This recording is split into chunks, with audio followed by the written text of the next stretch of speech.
and soul to the city of Perth over 9 sensational seasons, 3 championships, 5 league MVP titles, and millions of mind-blowing memories. Here's another chapter, ladies and gentlemen, in the National Price League. One thing I can say with a clear conscience is, on that basketball floor, I gave the team, the organization, and the city, and myself everything I had. If people feel a certain way and, they're not happy with 3 championships, 5 MVPs, and scoring titles and everything else, grand final MVPs, I can't help you, but I gave you everything I had. This is unbelievable! Bryce Cotton! He shot him down! He commands RAC Arena. Doesn't the Army love that? The man can do anything! And they rise for Bryce once more. Bryce Cotton is running every single sense! I made a move to do what was best for me and my family. I got a lot of hate messages. I didn't care. If people want to be mad at me, be mad at me for the rest of my career for moving teams. There might be some people who feel away, or there might be some people who are happy to see me, but either way, I got a job to do. This is the Hungry Jacks NBL, and we wrap it up here in the West as the Red Army are out in force. A club legend has returned, but his arrival this time round, the number 11 in red, was iconic, and there's plenty of Bryce brilliance to come in blue. Great to have your company, folks, as we get set for Bryce Cotton's return here to RAC Arena. Lockie Reddy commentary alongside Damien Martin, Derek Rucker. This is exciting. This is massive. That is an understatement. The build-up to this game has been so significant. It might be the most anticipated regular season game in the history of the Perth Wildcats because of that man you mentioned, Bryce Cotton, returning, wearing the number 11, but this time in a blue and white uniform. But they played a tribute a short time ago, and the tribute itself was really nice, but it was the reaction that was touching, and I'm sure we'll get to that a little bit later. Yeah, we will show that, but D-Ruck, this man is iconic here in WA. He is, and not only WA, Lockie, this is someone who has established himself, and his legacy will have him going down as one of the great athletes in Australian sporting history, not just basketball. 5 league MVPs and counting, and you just see here the cultural influence that Bryce Cotton has had in Perth and what he's brought to this franchise. And Damien, you've been there. You know the greatness of his as a basketball player, but also how special he is as a person. Just a wonderful human being, very much keeps to himself, very humble, but he works so hard. He works harder than just about any teammate I've ever had. He has not fluked the career he's had. You look at some of the accolades, what you don't see is the hard work goes into it, but also the teammate he is and the human being he is, a proud father, proud husband. He lives and breathes this game, don't get me wrong, but he lived and breathed this club for a long time, and I think the ovation he got meant the world to him. He got emotional. Lockie, I looked at you. You were tearing up at one stage, but his legacy is well beyond this court. The influence he's had in this WA community will forever live on. This crowd has packed in here to see one man in particular, and as Damo said, there was a tribute video to Bryce Cotton, and here it is right now. Get your tissues ready.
A wonderfully classy moment from the Perth Wildcats organization, and the Red Army acted appropriately in providing Cotton the welcoming home that he truly deserves. One of the all-time great Perth Wildcats in a franchise just littered with great players. Damian Martin, Jesse Wagstaff, Andrew Vlahoff, Ricky Grace, Sean Reddish, the list goes on and on. But Bryce may truly, with all due respect, be the baddest cat of all time. You don't have to say with all due respect, he is at the top. Yeah, there's no doubt about it. Seen a lot of them come through, but Ricky and Bryce were certainly the two that stood out over the years. Annalie Maley, welcome to you. This is just pumping at the moment. Yeah, I don't think I've seen a Red Army like this all year. Like, the crowd is absolutely unbelievable. I'm pretty sure we're close to a sellout, and the vibe is just immaculate. Let's not forget that just a few days ago, Perth played one of their arguably best games of the season against Melbourne. I'm so excited to see how this game pans out tonight. Absolutely, Annalie. So they gave him a standing ovation. They gave him the MVP chant, and then post-game on Thursday night, Dylan Windler said, "You can stop after that. Time to support the team in red and not Bryce Cotton." And I like the strategy from the Wildcats. Be nice, maybe soften Bryce up, get him emotional, and now let's go. Let's hit him hard. The tension in the building is amazing. The noise is going to be incredible the whole afternoon. People are packed in up the rafters. And we're ready to go in the jungle. Damo, I've been in here for championship series games. It's got that same energy. They got here 25 minutes before tip-off. The Red Army is renowned for getting here 1 or 2 minutes early, and that's it. No one wanted to miss a moment of the tribute.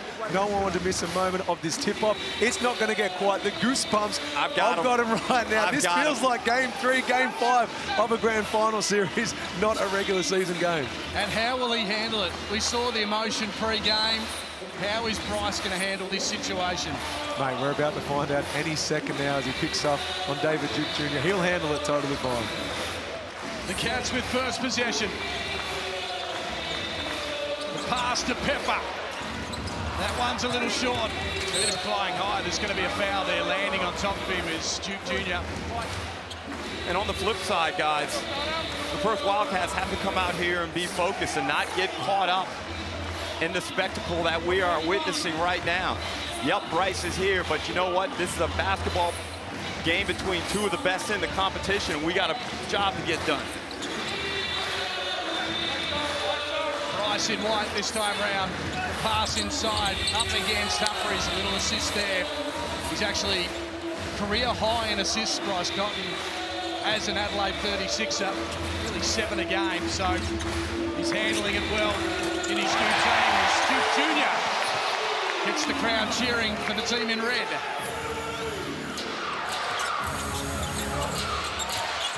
Here's Brown sending up a shot.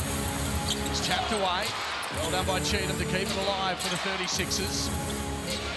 Little handoff is nice. Coverage good from Doolittle on Cotton. Cheatham allowed just to go with a little floater, and he'll take that every day of the week. Damo, they've got to be careful, the Perth Wildcats, and allowing Cheatham to create second chance opportunities and punish them with a second chance bucket like we saw right there.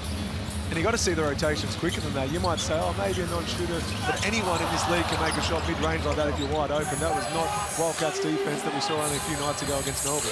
4 plays 2, Adelaide. Off to a bright start. Cheatham also, he's getting some ball in his hands, and another assist going Adelaide's way. Humphries reaping the rewards. Cheatham's early activity is problematic right now for the Wildcats. He's sliding into his normal connector role. Good response and a quick one down the other end from the Perth Wildcats. Here's Flynn Cameron. Round again, covered by Windler. Quick pass across the court, and Brown tempted to shoot, and that one doesn't go. A couple of misses early for him. And pay attention to how David Duke is guarding Bryce right now. Like a lot of teams do, they play 4 and 4 team defense, usual concepts, usual rules, and then a straight one-on-one denial basketball. David Duke Jr. was supposed to be on split line help. No, he was not giving Bryce an inch. So some good hands from Adelaide. Put it out of the court. 6 plays 2, 6 plays 4, in fact. The Cats down by 2.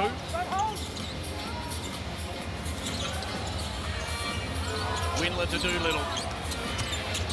Cheatham sizing up on him as Doolittle fades away in the corner, close to the baseline. And right before the FIBA break, Doolittle started to find his touch and his range, playing a lot more comfortably on the offensive end. He needs to win this matchup today against Zylan Cheatham. Cotton, quick pass, Cheatham again! Smoking it inside the jungle right now. Well, Bryce may not have a shot attempt, but I want to credit him with 3 assists early in this ball game. Too many Perth Wildcats players looking at Bryce with the ball instead of worrying about their own man. Well, it's a perfect way to just emotionally regulate himself in this very emotional game. Good passing by the Cats. Duke Jr. couldn't finish the play. He has another crack at it and he draws the foul. And he'll go to the line. Damien, the Wildcats offense is starting to find its fluidity.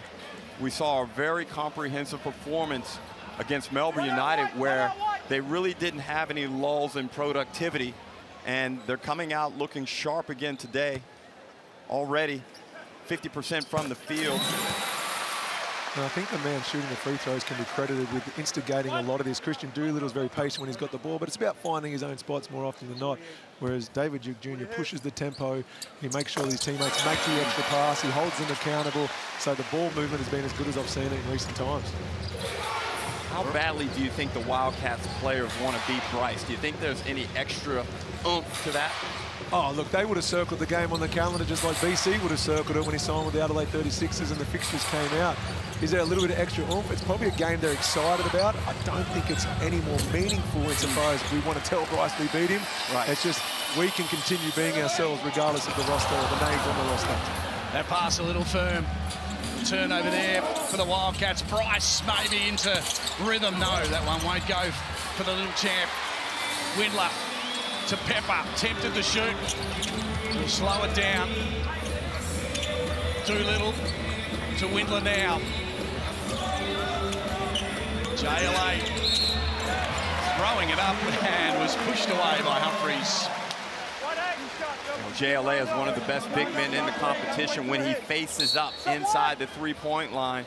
He's really quick. He's got an excellent handle. It's tight for a man of his size, and right there he's just able to put Humphries in a mini disadvantage and draw that foul, go to the line and shoot 2. All right, 2, here we go. So just a 61% from the foul line for Joe Luala-Chul. Really good matchup between these two teams, Damien. Yes, sir. Hey, rebound, one man. And Space Jam round, of course, in the NBL, and we're loving it right now. Some of the jerseys have been looking pretty good. Make sure you jump on the nblstore.com.au and grab hold of your jerseys. We love Space Jam rounds, and you should too. You'd be rocking it nicely in a couple of those jerseys. Cheatham off to Cotton. The double team comes for him. He wants to take on Duke Jr. Covered him nicely on that occasion. Over the top, Rakocevic did well. As Cameron found some space. Good boards from Adelaide. They worked hard there. Lots of good hustle. Duke Jr. waiting for that little crossover, and there's a foul. Hello. He'll score the 2. He gets his first as a rival inside the jungle. Well, he set him up, then he hit him with the left to right crossovers. We'll see on the Amy replay. Duke does a good job being persistent, but watch this one right, bang. Contact on the elbow, and 1. Cotton gets his first bucket of the game. And he's got a couple of fouls too, Duke Jr., so that's a little concern as he rests up and Ben Henschel comes into the game. It shows you the importance of not giving away a cheapie. And it was the first possession of the game. David Duke Jr. goes for an offensive rebound, gets pinged for a very soft foul. All of a sudden, that one, you're trying to do the right thing, just over aggressive on the shot attempt, get the second foul, now you're going to ride the bench for a while. And also, Perth do not rebound the ball well in the defensive end, and right now they've given up 3 offensive boards already to Adelaide. They got to get tighter on that. Henschel trying to work his way to the key. Passes off on this occasion. With 2 on the shot clock, Aquera did well to score the 2. Well, you mentioned the massive matchups across the board. This isn't just about Bryce and David Duke Jr. And Benny Henschel is a player I'm excited to watch tonight. We were watching him warm up. How many threes do you think he made consecutively? I think he made 22 in a row. Here's Wendler wanting to take on Rakocevic. The tap out was good from Aquera. And a reset now for Henschel. 11 on the shot clock. Doolittle will like this matchup. He really likes that matchup. There was no hesitation at all from the Do. 2 of 3 already, 5 points. He looks like he's well and truly into this one. Henschel now with the job on Cotton. Aquera. The pass into the corner, just to the feet of Cheatham. That's a rare mistake for him because he has been on fire to start the game. Well, I mean, Damien, even in the short time since you've been retired, the depth of talent in the competition has increased significantly. And you look at these bench players that are out on the floor now. Rakocevic is a very good player. David Aquera is a young talent who's developing. And then you got young veterans like DJ Vasiljevic out there. Yeah, some of those guys coming off the bench certainly would have started for a lot of the teams they either played on or against. Just credit to the NBL, continue producing more and more quality players, both from here and from afar. Still a Wildcats ball. Brown will come back on. Flynn Cameron having a rest for Adelaide. Both teams clicking well on the offensive end. Wildcats 5 of 9, 6 of 12, but 4 from the three-point line, a combined 1 of 9 from the three. The pass out wide, Doolittle sitting in the corner. Aquera did well. Whitler always fights for those boards. Cotton's Henschel's pass into Aquera. Nice little roll from Aquera for 2. He's really coming along quickly. He'd have to be up there in the most improved players of the year, David Aquera. He's putting together a string of very impressive performances. Lockie, they stay off of Kenyon, conceding the three-point line to him. Don't concede the three-point line to the Wags. Couple of triples for the Perth Wildcats, out to 5 points. The crowd is going nuts right now. We're only 6.5 into this game. Well, a simple scouting report error there. You know you can't leave Jesse alone in pick and pop situations or transition opportunities. Still, at his tender age of 37, can shoot the 3 ball. All right, let's check in on Xylem Cheatham. We have mic'd him up for this afternoon's game.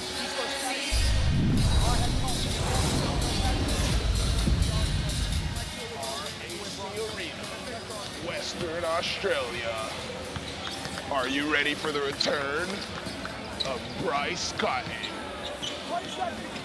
Where legends are made. Oh yeah, they got their Bryce Cotton playlist on. Don't believe me, just watch. Bow, bow, bow, bow, bow, bow. This beat is funky.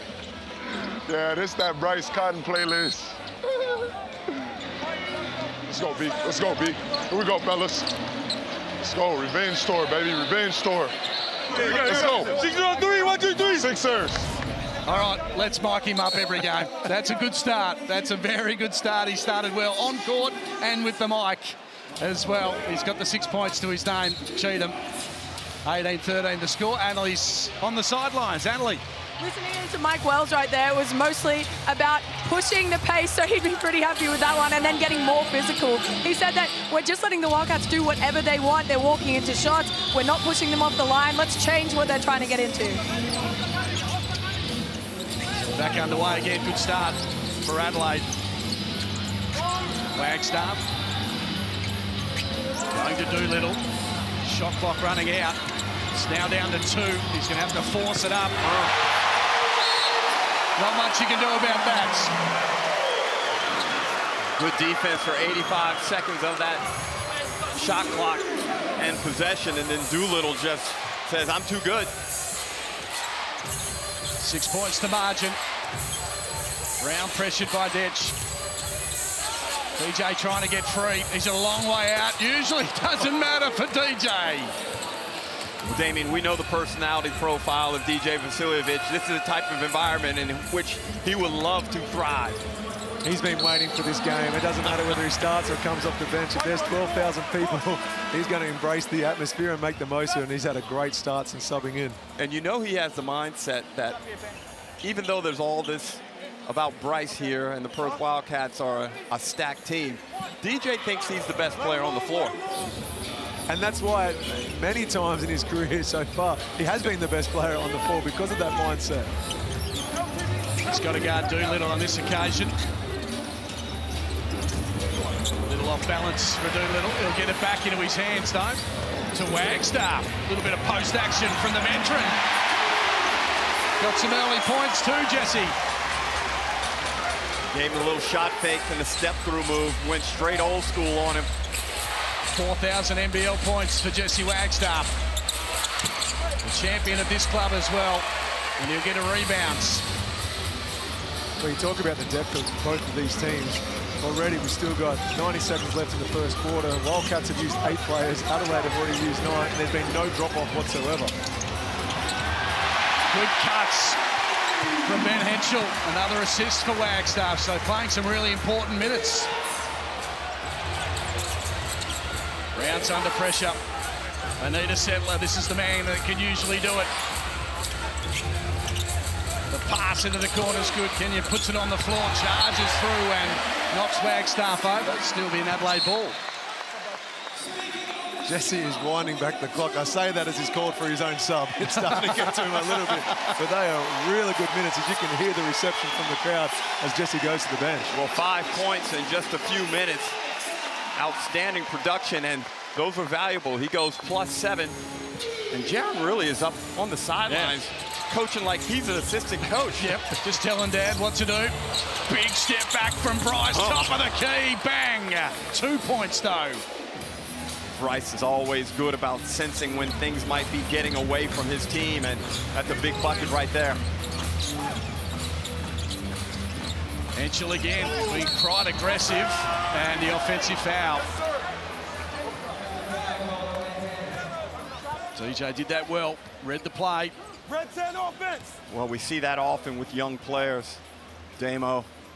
What was there initially often closes quickly. Great point. Nice little shot fake, gets past his defender. I thought, here I am, going to get an easy 2 here. Ticking down to quarter time here in the West. They've got a 2 for 1, and they're going to make the most of it. Oh, not quite. That one doesn't go. Doolittle did well. It's 2 against 1. 5-point that margin.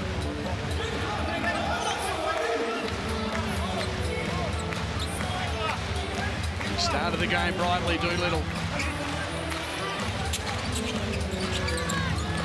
Pass down into JLA, and Rakocevic is reaching in. White 31. Home. Baseline. Yep. So Mike Wells will bring in Flynn Cameron for a little bit of a defensive presence increase for DJ Vasiljevic.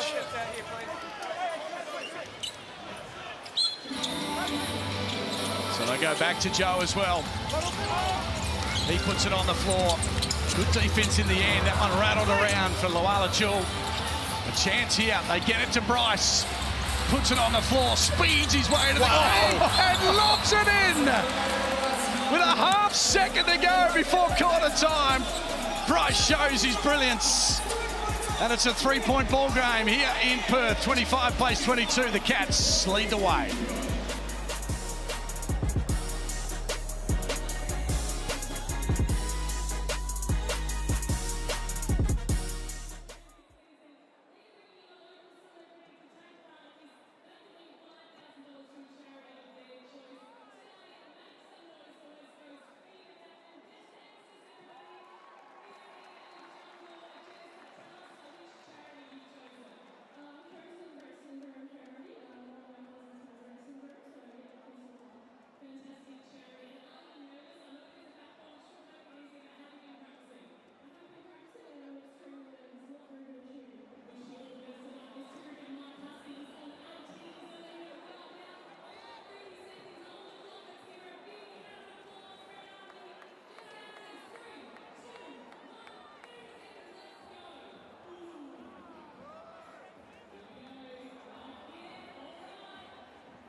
Welcome back to the jungle. Bryce Cotton in his return game to Perth. 7 points, 3 assists. Derek Rucker and Damien Martin join us this afternoon. Thoughts after such an emotional chant from the fans? A video up on the big screens. How's he handled it, D-Ruck? I thought that was the perfect start for Bryce Cotton in his return here to RAC Arena. 7 points and 3 dimes. And Damo, the thing that's most significant is he hasn't really had to push his foot down on the accelerator yet. Hasn't forced a thing, only the 4 shot attempts because he's just taking what the defense is giving him early on. He was dropping it off to create an assist, and then he saw him take over in patches when the time was right. Here's Cheatham again, who's helped him out nicely. That one wouldn't go. Windler working hard down the court in transition. Pepper receives it. They look to the post, couldn't get it inside. Little happy step there. Yeah, a little bit of a step there and then a slip. Duke Jr. now might just have to go to work. He's got 2 coming at him. Finds his way through. Couldn't complete it. Joe, though, helping him out. Adelaide Maley was listening in at quarter time. Adelaide. Yeah, I was listening to John really, and most of his conversation was about finding cohesion offensively. He said we've got 3 players on one page, 2 on the other. I don't care what's happening in the huddle, but by the end of it, we all need to know what's going on. Right now, Perth need to figure out a way to deal with that Adelaide on ball, Damo. That's a lot of scoring opportunities out of it each time they've gone to it. And a lot of teams haven't been able to figure it out. Isaac Humphrey's having the best season of his career, and it's because these guards are bringing in and rolling hard, doing the rest. So keep going back to the well until the Wildcats can sort it out. Adelaide, of course, got a bit of an issue with Christian Doolittle at the moment. D-Ruck, he's got 10 points and 5 rebounds already with 2 assists. Need to find a way of slowing him down.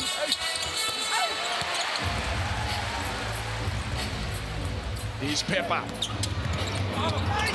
The pass was straight into the hands of Humphreys.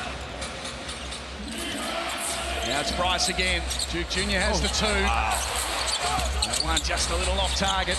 Looked good. And a board for Doolittle, who's looking a little puffed at the moment. And that was an ordinary pass in the end. Bit lazy from Dylan Windler. Might be costly. Cotton, corner. Hasn't landed. Cameron, no one came to him. Cheatham stepping on the line, so it won't be a 3. Just off target again as well. So a couple of missed baskets for both teams, a couple of turnovers as well.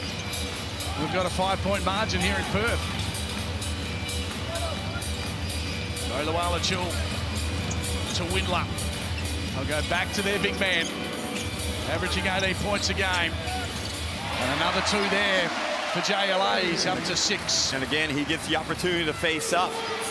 And on the catch there, Humphreys probably needs to get up and try and crowd him, because once JLA gets his momentum and his rhythm, he's so tough. Here's Brown Jr. looking for a little 1-2 action, and he gets it. And that is a great finish under pressure from Humphreys. Could have probably got the foul as well. Well, they've got to pick their poison where they want to sag off even further on the weak side shooter that they're setting up. That time with Flynn. Cameron Bryce has been there at different times when he's playing off the ball. But right now, you can't be giving up layups. Duke Jr. showing a bit of range. But as they say, 3 is worth more than 2, so they will continue to back themselves to put 3s up. That's a block. Very good call there. They may review this. They're quickly looking at their assistant coaches, the Perth Wildcats. We're going to challenge. They've had a good look at it. Now, I went early on my view on it, Damo. I thought that you're nervous now, are you? Sucking in the charge and falling a bit early. But I'm sure we will get the replay.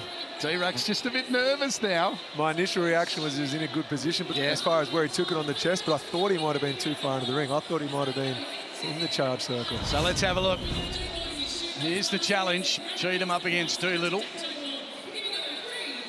Well, he's outside the charge circle. Well, it's on the bounce. That might go as a charge, Damien. Yeah. Looks like he's in a good defensive position. Yeah, that's a charge. Charge. Oh, Adelaide standing at the back of us right now. She disagrees. So we'll see. Now you're right, Damo. 1 from 1. So a charge on Cheatham.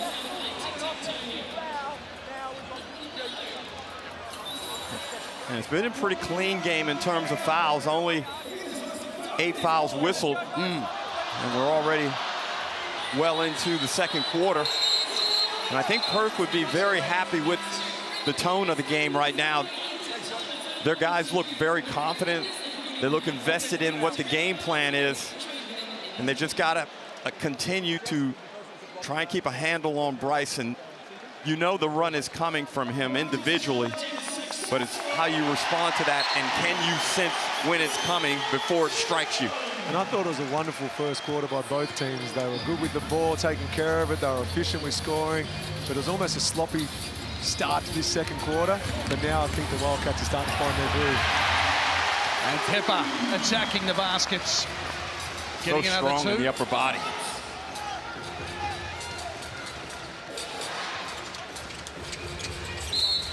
Yeah, there's a little bit of holding going on. And that could be number 3. Yeah, Duke Jr. So Jesse's saying it was on him because they know desperately that they don't want a 3rd foul on Duke Jr. I think there could have been 3 players they could have fouled on, called the foul on. They're actually going to review this. Referee Michael Aylen just making sure he called it on the right player. And Mike Wells, So not happy on the sidelines. So they are reviewing the play. So Jesse was very quick to put his hand up saying it was him, but we know why he's doing that. Veterans move, and they're going to stay with it being called on David Duke Jr. It is. So he's got 3. Duke Jr. That's, you would say, D-Ruck, him for this term. Probably won't see him until the second half. Now the challenge is for Sunday, but this big man is on fire. It's 5 of 5 from the field for his 10 points. And schematically, Perth haven't been able to deal with him, but I guess that's the trade-off you'll take for an 8-point lead. Whitler receives it. Hoisted up with no success. Bryce again into his front court. Another pass and another basket. He's unstoppable now, Isaac Humphries. Well, and his team knows it. We pinpointed early, Damien, that it looked like the Wildcats had problems with the pick and roll with Humphries, and now, you know, Adelaide are just going full throttle at it. So here's the About Amy this one is replay. it wasn't. Oh, that's the out-of-bounds play. Hell of an out-of-bounds play. All attention was on Bryce. We credited Jesse before trying to take credit for the foul on David Duke Jr. The other veteran thing he's done is realised, hey, I'm not getting above the ring with Humphries. I'll just get out of there. But that last score we saw, it wasn't even an on-ball that Isaac had to send. It's just that the Aquera got into the help defense so early, worried about Bryce, that the C's parted an easy 2, and I think that's why we've seen the timeout called by JR. He's not happy with their pick and roll defense. Well, talking about JR, we caught up with him pre-game. Here's Annalie asking the big questions. Firstly, I just wanted to ask you about Bryce, how that's felt all week, and obviously having him back here playing for the other team, and what are your thoughts about it? Yeah, look, tonight's game, it's all about the media and the fans. We've already played Adelaide once this year, so the emotion attached to that for us was dissolved in game 1. You guys came off the back of a really, really great team win. Arguably, you have the best 3-4-5 combo in the league at the moment. What type of momentum are you taking off the back of that big win against Melbourne? I think we'll have a better understanding after today's game, because to play the top 2 teams in the space of a week really allows us to get a gauge of where we're at this time in the year. And they were very good against United. Best first quarter of their season. They had the most assists in a game for the season, most blocks, but least amount of fouls, and 3rd best score. So that was a complete performance from the Cats. It's a little tougher on this occasion up against Adelaide, who, if they can win this afternoon after today's result, they can jump to the top of the table. Well, and also, you know, with Southeast Melbourne winning, that keeps them in the hunt for the top 2. Southeast Melbourne currently sitting in 3rd place, and the game is really important for both of these teams. Perth need to stay, they want to try and finish in the top 2 so that they ensure themselves of that no play-in game situation. Here's Henschel looking inside. Into the key he goes. Look at the big man. Aquera up to the challenge, scores the 2. Annalie Maley listening into JR. Annalie, he must have been concerned about that little run, and especially from Isaac Humphries. Yeah, look, the whole timeout was spent talking about packing the paint. He said there's no sense of urgency. We've got our man on an island, and then there's no split line. So obviously some of the players were a little frustrated, feeling like they were by themselves. He scores another 2. Isaac, he's into 14 points at the moment with 4:50 remaining on the clock. Aquera looking for the handoff. Quick pass out. Henschel been struggling from the three-point line. That'll give him some confidence. When you look at the form, Damo, it is there. It looks pure. It just hasn't translated to consistent level efficiency in game, but I'm highly confident that it will. Benny Henschel just the 37 points from the three-point line. 37% from the three-point line this season.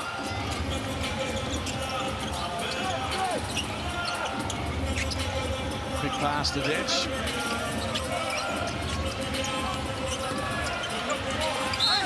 Oh, that's a strong move from Sunday on a Sunday. Muscled his way through.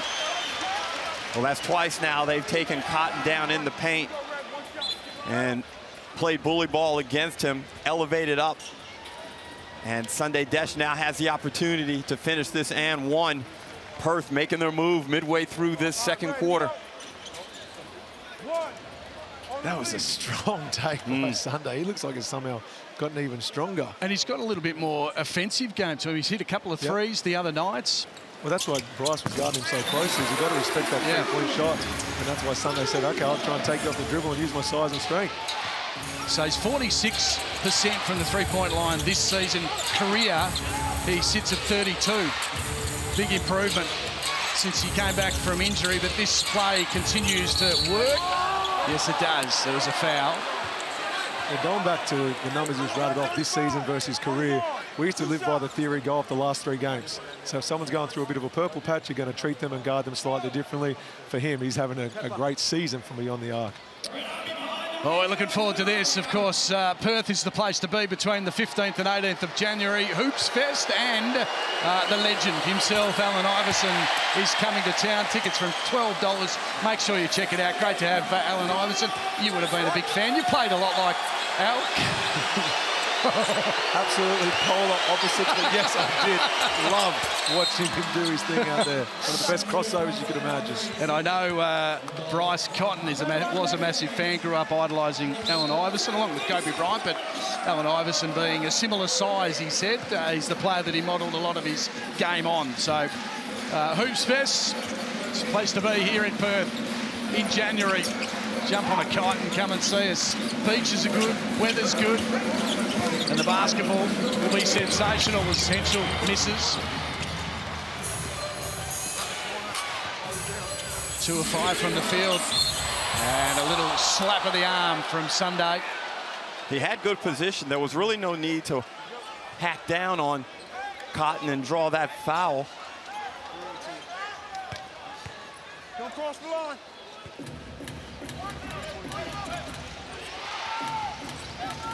Just his first for Sunday. As we said, Duke Jr. has the 3, so once again, more baskets underneath the hoop. They've worked out a formula, but they just still trail, though. Bit of work to do, 9 down, as Windler can make that a little bit more. Quick release from Windler. He's the piece, Damian. When you talk about trying to win a championship, if Windler stays healthy along with Doolittle and JLA, that 3-4-5 combo as Cheatham gets hacked inside, but that 3-4-5 combo is a championship level winning trio. So what do you do with this play? They're having a lot of success, albeit they're behind at the moment, but what can Perth do on this occasion to at least force them to shoot from outside? Well, right now it feels like the Adelaide 36ers are playing 2-on-2 basketball, at times 3-on-3 basketball. It should always feel like 5-on-5 if defense is doing their job. They should have to beat you 2 times in order to get an open look.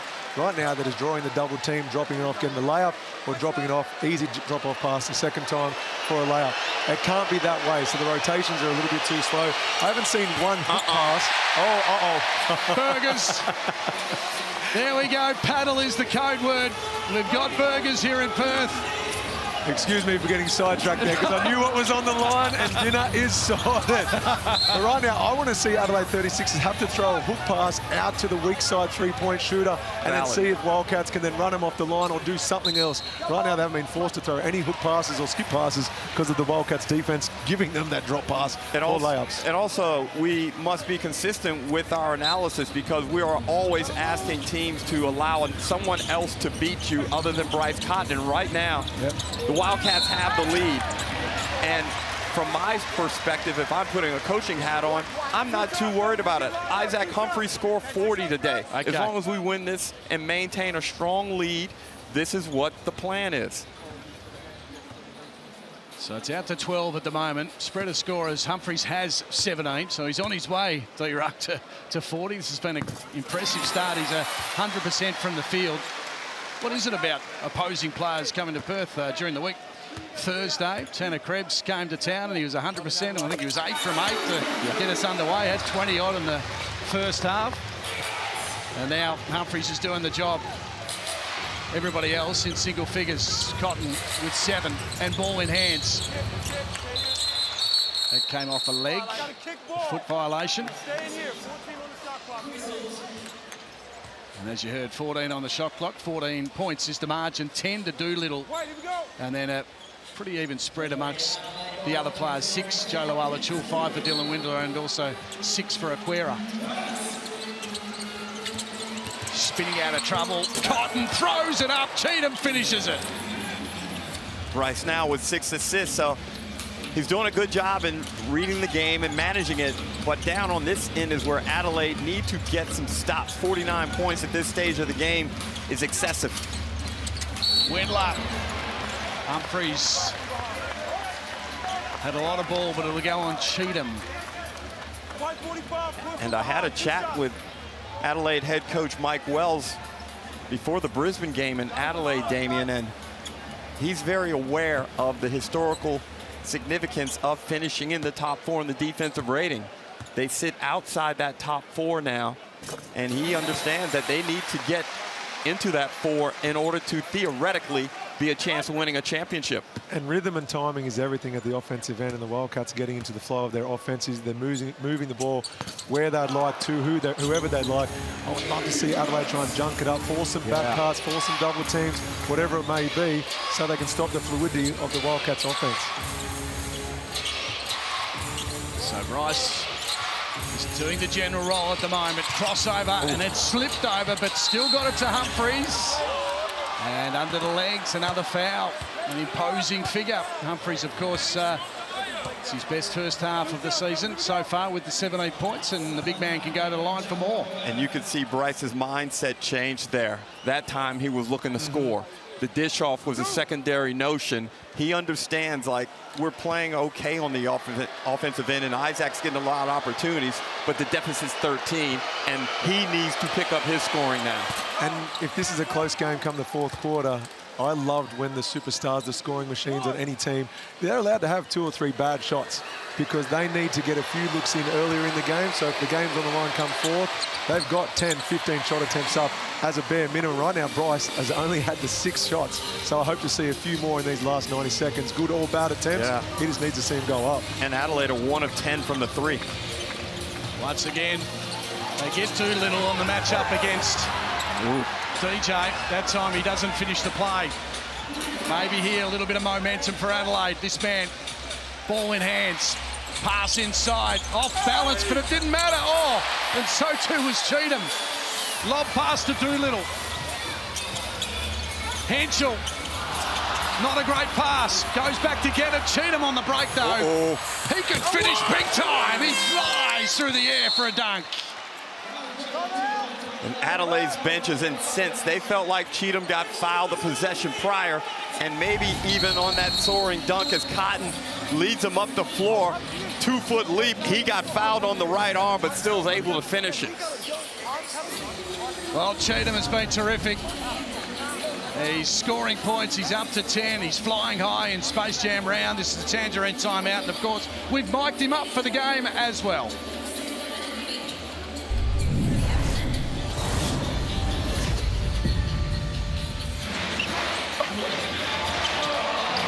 Match up, match up. By yourself, B. And one. By yourself. By yourself.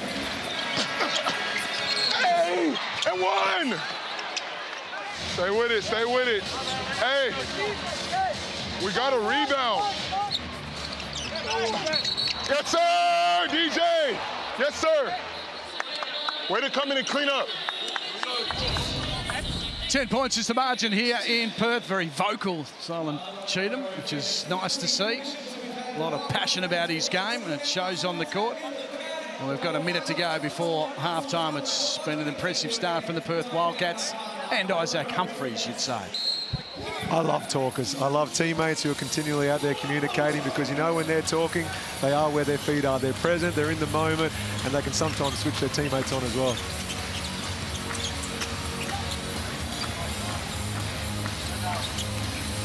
Into the action again, Windler.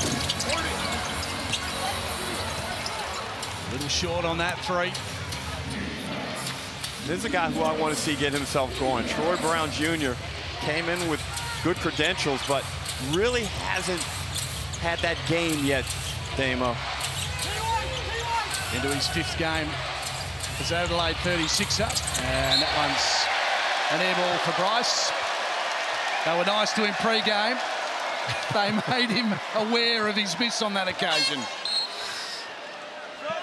13,000 people just reminding him that was an air ball, and they've moved on from the standing ovation and chance of MVP to now chance of air ball. But I think the balance has been great. Yeah, they've done it well. They haven't been negative. There's been no malice. As we mentioned, pregame was terrific, and they've treated him with the right amount of respect in game while also making it clear they are not on his side. And every finger and toe is crossed that he doesn't launch in the second half to break their hearts.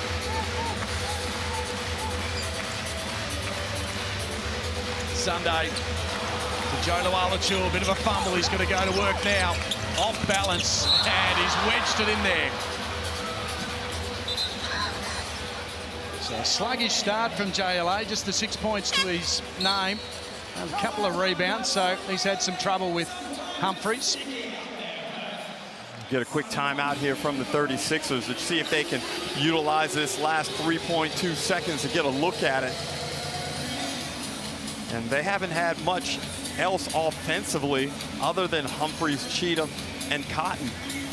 And again, 1 of 11 from the 3. And those role players, Damon, they got to provide some perimeter shooting and be a threat out there. Yeah, the shooting 1 of 11 is 9.1%. That is not something they want to hold their head high on. But it's just because they've been so good at that pick and roll situation that those looks from the perimeter are few and far between. So they almost feel like they're forced to shoot it because they get very little looks at it. Quick question for you. You stay out of it, all right? Because you might know the answer. So Bryce Cotton's played 15 games this season so far. 12 times he scored 20 points and had 5 assists. Name the 2 players that have done the same in the NBL ever. Oh, I'm going to go Rucker because you said he had to stay out of it. So that was stupid. Can I get a hint? Is the second player my era or more Ruck's era? No, before you, and to be honest, probably just on the top of the mountain. Oh, the gays. Yeah, that's it. Easy quiz question for you. But how about that, Ruck? That's pretty cool. First half of the season, you're up there with Cotton and Gaze. Wow. Look at him all chuffed. Flynn Cameron off balance. It was a good shot, but it's half time. And it's a 10-point margin here inside the jungle. The Perth Wildcats lead it there 50-40. 18 points for Humphries. He leads the way in the game. Cheatham has 10 and Bryce Cotton sitting on the 7. But as D-Ruck said, he's got 8 assists. So he knows how to get the ball to his big men, and they're enjoying themselves. And, of course, the leading scorer for the Perth Wildcats is Christian Doolittle. Let's go courtside to Ali Maley with Jesse Wagstaff. Jesse, your team had a really hot start. You're shooting the 3-ball at 50% right now. How does it feel out there? Yeah, half done. It's a good start. Obviously, Cheatham Humphreys are playing well, but yeah, we've still got a half to go.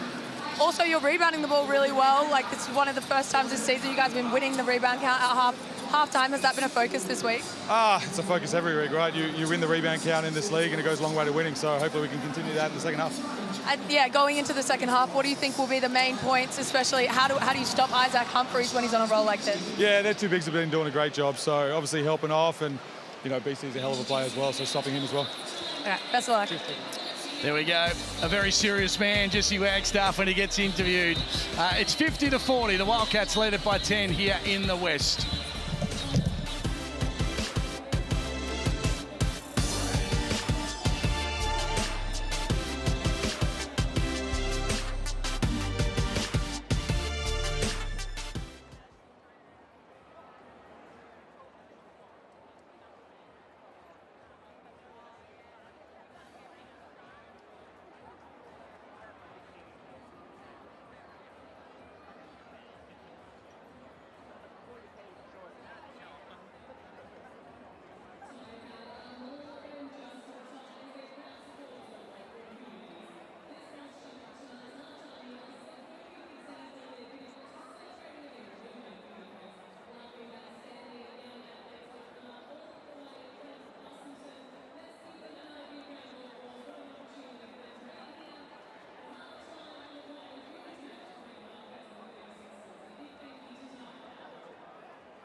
Welcome back to Perth. It's the Perth Wildcats leading the way, 50 plays 40 over the Adelaide 36ers. So much emotion pre-game with Bryce Cotton returning to play against his old team, and Perth have done a pretty good job to date. Their three-point percentage, very good, 50%, especially when earlier in the season they were in the low 20s. Well, if we look at the numbers there's two things that stand out. Annalise mentioned it at halftime.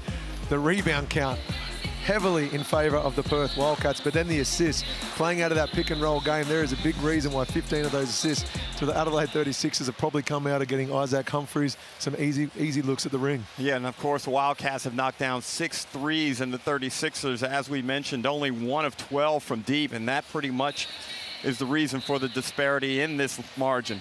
Well, Christian Doolittle's been a star of the game. He's got the 10 points to his name. He's also got amongst the boards and assists. He's such an important player.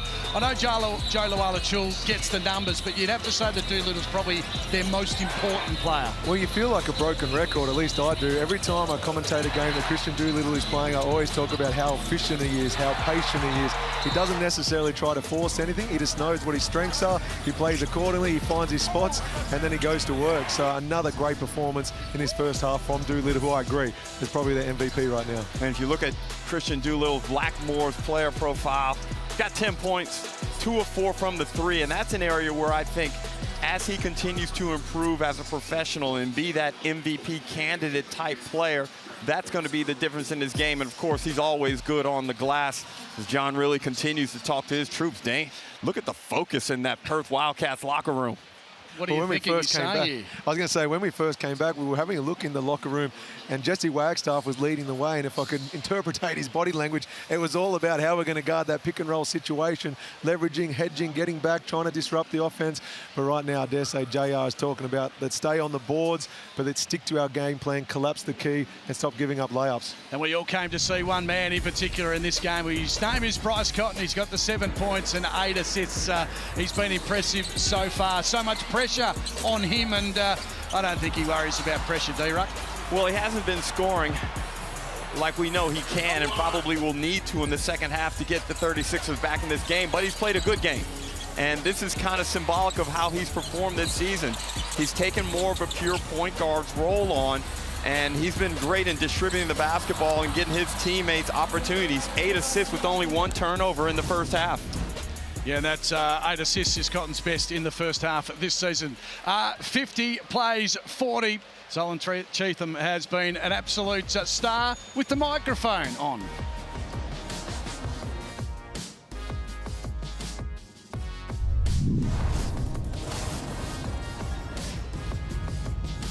Yes, nice.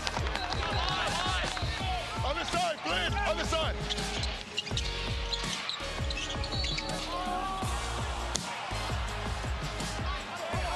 Yeah, no. Now finish your food. Good pass. Good pass, B. Hey, we need to stop down here. B.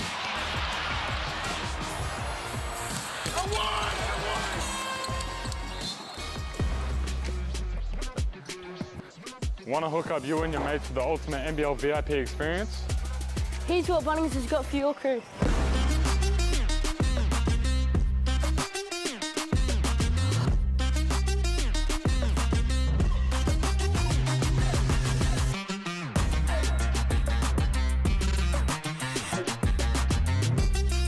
To hook up you and 4 mates, enter now.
shocked Australian basketball by leaving the Perth Wildcats and signing with the Adelaide 36ers.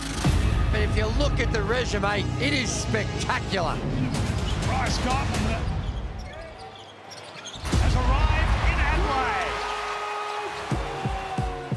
People want to be mad at me for moving teams, but one thing I can say with a clear conscience is, you know, on that basketball floor, I gave the team, the organization, and the city, and myself everything I had. So if people feel a certain way and, you know, they're not happy with 3 championships, 5 MVPs, and scoring titles and everything else, grand final MVPs, I can't help you, but I gave you everything I had. So whether it's good enough or not for them, it was good enough for me, and then, you know, I made a move to do what was best for me and my family.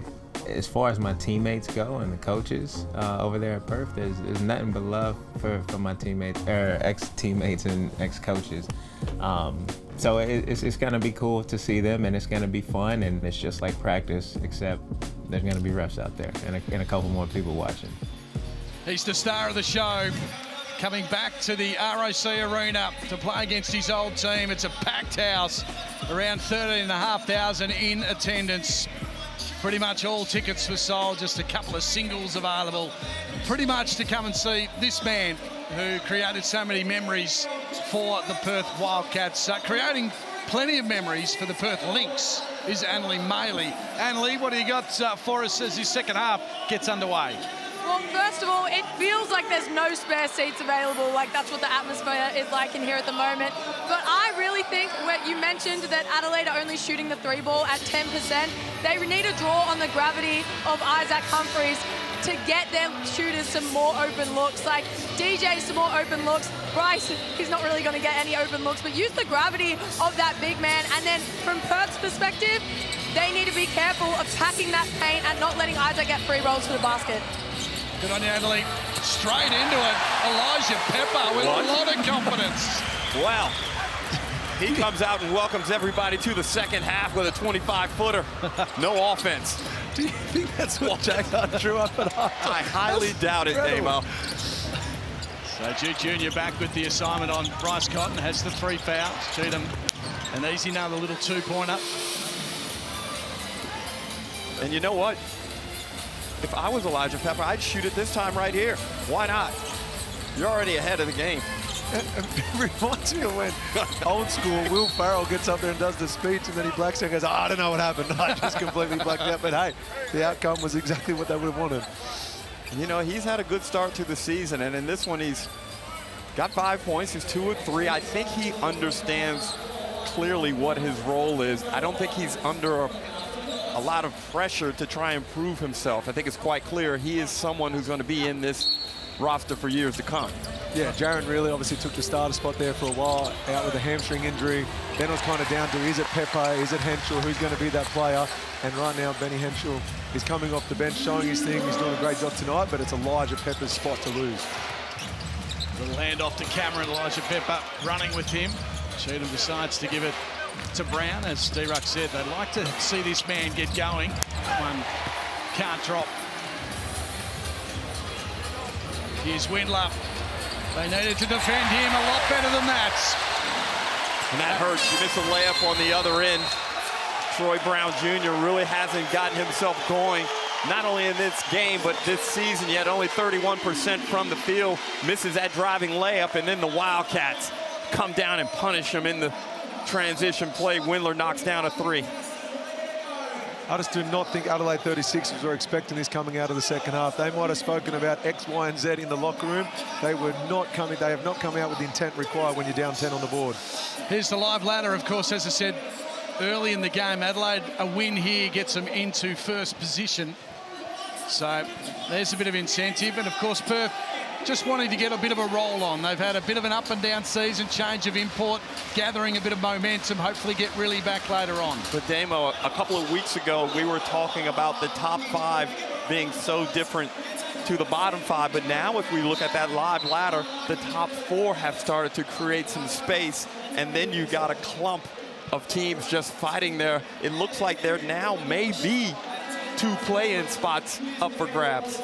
And some of those teams you're going to face in the play-in, you don't want to, because it's only a one-off game. Can I tell you somebody who's dangerous right now? Who? New Zealand. Yeah, they're starting to get some momentum. They're playing some quality basketball. Yeah, they certainly are. Annalie was listening to Mike Wells. He wouldn't have been happy with the start to this second half, Annalie. Not at all. There was dead silence for a little bit there. And, you know, as a player, you know that's always a little bit scarier than when they blow their top a little bit. But no, the focus was just on getting stops and being all on the same page. And Humphries was actually egging his players on to just get it going now. Like, we can't wait. Double key team comes for Bryce into the corner. Cheatham will take on Joe Luala-Chul. The shot was missed. They were brave then, Perth. Too little, Windler. Pass inside. They need to get this man going. Give him a couple of different angles and avenues to the basket as JLA falls to the ground. Maybe just a little winded, the big man. And on the offensive end, as we'll have a look at JLA go to work on Humphries first. Again, faces up. Not a malicious foul, but JLA, the way he attacks it so awkwardly, it looks like the contact was greater than it potentially was. But Adelaide's inability to do anything from outside the three-point line now has them relying on floaters from their big guys, and I'm not sure that's the way you're going to get back into this one. At some point, you're just going to have to roll the dice and start bombing from deep based off the fact that you can get some stops. Yeah, and that occasion, I think Flynn Cameron was wide open on the three-point line. They've got to start playing some inside-out basketball. We might be saying that the 36ers are currently 1 from 12 from behind the three-point line. They've still got to go back to it occasionally. They've got to make it the Perth Wildcats spread their defense and extend and respect the three, because they've got too many good shooters, the 36ers, to continue shooting at that clip. Cotton goes inside. Too much tall timber around. That pass a little too adventurous from Duke Jr. Cheatham on the break. He'll be liking this matchup because Duke cannot foul him. And on that occasion, just allows him to lay it in. Well, now is when Adelaide really got to get into kill mode, Damo. 3 stops in a row. There's a nice pass. That was tasty stuff from the Duke. And something I like about JLA, when the game gets hectic like that, he's really good at reading how to get his points, and that's not something you find a lot in big men. Most big men like the structure and know where things are coming, but JLA's great improvisational scorer. So it's drying up inside a little bit now for Adelaide. This is where they need some cotton magic, or DJ maybe, as Pepper continues to light it up. He's comfortable, Damo. He's got a roll. JR obviously highlights what he wants him to do, which is shoot the basketball. Cotton for the top of the key. They needed that. Well, they needed that from BC, and they need to start setting some pin-down screens and start looking for DJ as well. What you're seeing from Pepper at one end, DJ Vasiljevic is more than capable of doing at the other, but they're simply not running anything for him. Let's see if they can get some momentum, but it goes back to what you said before, Derek. They need 3 stops in a row before they can even start thinking about the offense. They got one here. Now they need to score again. Trim this margin from 17. Got out to 20. Cotton, ball in hand. Always exciting. That one a little short, though. He chases after it with intensity and threw the ball back into the nether region. Yes. And Humphries actually finally missed a shot. He's now 8 of 9 as we got some time as Doolittle gets himself right, and I'm not sure this is a clip that the Doolittle family will want to see over and over.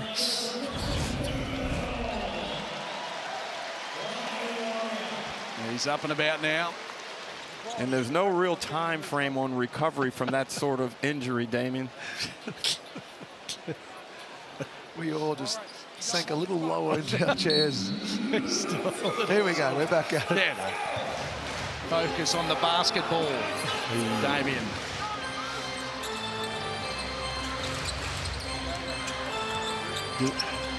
Pepper wants it. Yeah.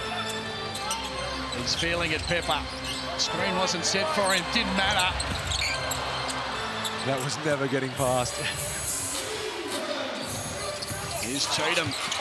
Eases his way in for another 2, so he's chalking him up in this second half. He's out to 16.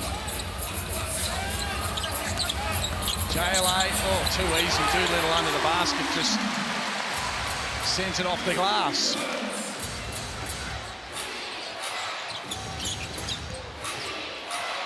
Kosovic, now to Cheatham. to Cotton. Lob pass is dangerous. Don't need it to go a little further. Lucky there, Duke Jr. not to get a foul. And Joe Luala-Chul rams it in the hoop. The Wildcats making their own luck. Just hustle and effort. And John really is pushing his bench guys. In the corner, Cheatham again. They can't hit that three. Here's Doolittle. Got Bryce. To the elbow he goes. Usually goes in, but somehow the long arms of Joe Luala-Chul flip it back inside the hoop. It's too easy for the Wildcats. 10 offensive rebounds. They're dominating the glass, 32-17 in that category. This margin looking a little ugly for him. That play will be finished though. Lukosevic wanted a foul as well. Handy points, but they just need some in a row now.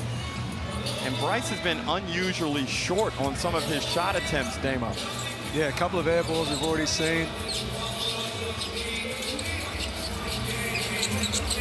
Managed to get a stop there. Now let's see if they can get out and run, but Pepper managed to get under the skin there. Quick turnaround too for Adelaide, as opposed to just that extra day makes a big difference. Got to fly over here as well, whereas Perth stayed in town since Thursday. I mean, let's be real, Lockie. They weren't really physically challenged in that contest against Brisbane, so it's not like there was significant physical toil. But the travel over, I came over yesterday, and let me tell you, what a lovely city Perth is. Continues to improve. You guys are very lucky. Backed up the 10Ks on your little walk around the city, I hear. Yep. Lukosevic fadeaway is a good one. So Flynn Cameron got a little bit of blood.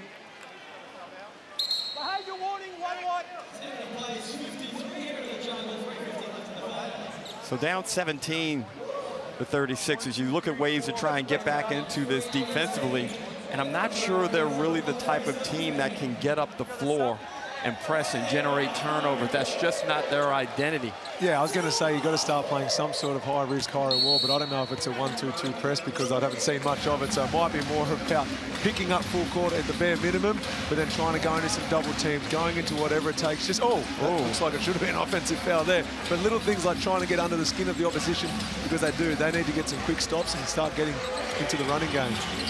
Duke Jr., Kenyon on him. Another two. And look, the bottom line, Lockie, is predicated on the ability to stop in the half court. And that has been non-existent this afternoon. And Henschel just dragged down Lukosevic. Great coverage, great coverage. Derek Ruckage is pointing out the field goal percentage for the Wildcats of 57. They're 28 of 49 and 56 from behind the three-point line. So when I talk about disrupting that high-risk, high-reward, how about we get out into passing lanes? Let's stop the Wildcats from being able to get the ball wherever they want it and then see what their counters look like. Maybe it's a back cut for a layup and have to eat my own words, but let's see what their counters look like. Thoughts of Damian Martin, D-Ruck as well. He's in the house. Big sellout crowd here for the Perth Wildcats, and the return of Bryce Cotton. Kenyon off balance, somehow passes it back. It'll be an Aquera rebounds. Likes to have the ball in his hand. He likes to dribble, Dave Aquera. Windler's pass to Duke Jr. Now to Windler. Again free. He usually punishes him when he gets a bit of space. That time he couldn't land it.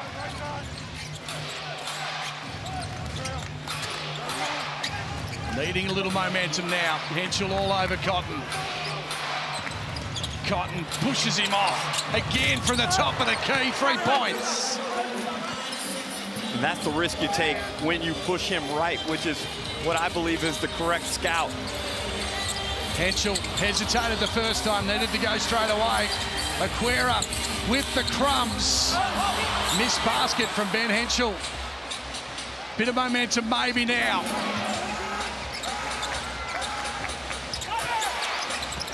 The pass, Lukosevic.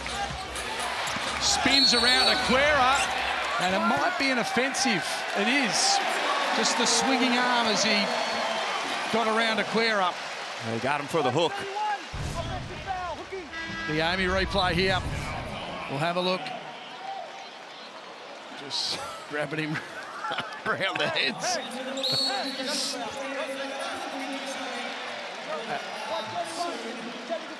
And a technical foul as well. You look at Cotton right there. I believe that's where you want to push him, but then he uses the snatch back through the legs and knock down that 3-ball. We also have a tech foul, I believe, on Nick Rakocevic has. Yeah, so he's got the 3 fouls very quickly as Wagstaff goes to the line. Well, I think when he gets home and looks at the replay, he'll understand that the call was justifiably correct.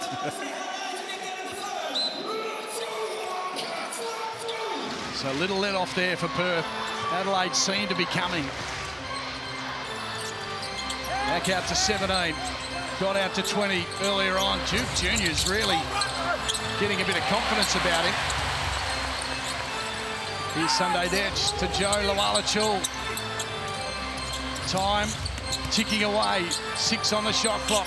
Sunday, little bit of body work off the glass, gets the 2. Experience, just understands the feeling in this game and what's required in the context right now. It gets Kenyon in a mismatch, takes him down on the block and just feels him, raises up. Nice little bank shot. And that's off the back of an offensive rebound. You've got to play damn near perfect basketball when you're down 20 points. You can't be giving up O-board. So I like the substitutions made here. They're bringing in their best rebounding team. Isaac Humphries was incredible in the first half offensively. Let's see if we can get him involved again. He makes it a 3-point play. And from the Cats' perspective, they've done well because it stays at a similar margin. They've had Doolittle resting for a little bit of time. He comes back onto the court now. Well, Lockie, let me double down on what you just said. This is a terrific performance off of the back of beating Melbourne United convincingly here the other night. To go back-to-back like this against 2 of the top teams in the competition is something that will send serious signals throughout the NBL. And they hit the road for a little while after this game, so they're important wins if they can hold on to this one, playing against, as you mentioned, the 2 best teams in the NBL right now. Cotton from the foul line. There's the 2. It's not over yet, Ruck. Under a minute to go. It's far from over. 16 points to margin. 48 seconds left in this quarter, Damo. If I'm Adelaide, I'm trying to get 2 or 3 more possessions out of it somehow. Play fast. Here's Henschel looking to pass it off. He in the end did. Just waited for his moment. Slid it through the defense. Rice elects to slow it down. I would have pushed hard. We're sitting at 18 right now. Wagstaff comes for the double team.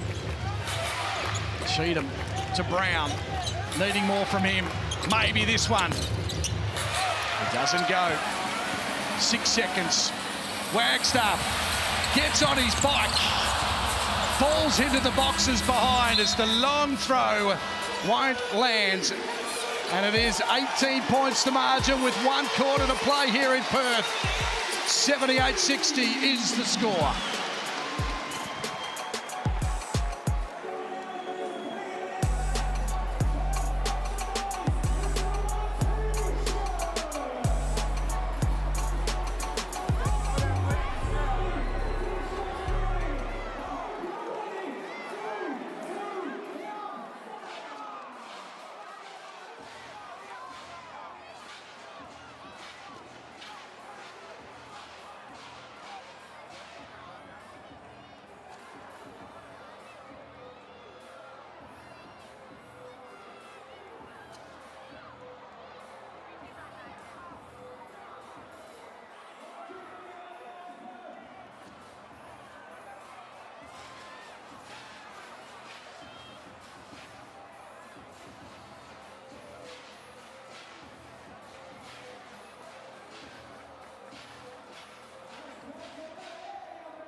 Let's go, bro. We good money. We good money. I gotta give me some boards. Woo! We great money. We great money. Hey, that cut us. Game of runs. We need to have that first run right now. Save it. Good, good, good. Good job. 6 serves. Come on, baby. B, I need you, bro. Come on, gang. Come on. There we go. He's got a big quarter to come. Zolan Chief, so too his Adelaide 36ers in front of a record-breaking crowd here in Perth. 13,661, biggest of any regular season game. Cotton sending it up. Can't make it go. Over the top is Humphries. It'll be a Wildcats ball. Great crowd, a lot of noise. Special occasion, I think, for everyone. It's sort of a chance for the Wildcat fans to say goodbye to Bryce. They did it in style, and now they sit there hoping he doesn't break their hearts. Well, much like the team, it's been a perfect performance by the Red Army, and the Wildcats have been spurred on by it, and they're getting the job done. They've really held Bryce quiet since the first quarter. Yeah, he was incredible in that first quarter with just 7 points, but 8 rebounds in the first half, I should say. But they're just getting after him, and he's made some, created some space, created some open looks that he'd normally knock down. Right now, they're not dropping, but the Wildcats have been relentless in getting that rebound and then trying to get out and run and punish any miss. Hanley Bailey listened in to Mike Wells at three-quarter time. Hanley. The whole theme of that three-quarter time break was to hurry up. It was, let's hurry up on defense. Let's get up and in. I know you guys were talking about, do they have the personnel to get up and in? He says yes. Let's get up and in. Let's create stops. I don't want any more floaters, just 3-point shots and layups. So that's what he asked of his team going into the final quarter. Get aggressive is the message from Mike Wells. This man sitting on a double-double at the moment. 12 points, 11 rebounds, got the 5 assists as well as Doolittle. Windler is a talented player. Very classy. We know he's outstanding on that right hand, and that was not an easy shot as he finished over the super stretched Humphries off the glass. 20 points. It's a big margin right now. Humphries to Cotton. Got 2 to beat. 4 on the shot clock. Brown at the top of the key. Good swisher from him. He needed that too. It's been a tough night at the office. That's when you take that big breath when you haven't hit one and finally get one to drop. Now 1 of 7 from the field. Here's Pepper to the feet though of Joe Luala-Chul. Needed to lob that one up.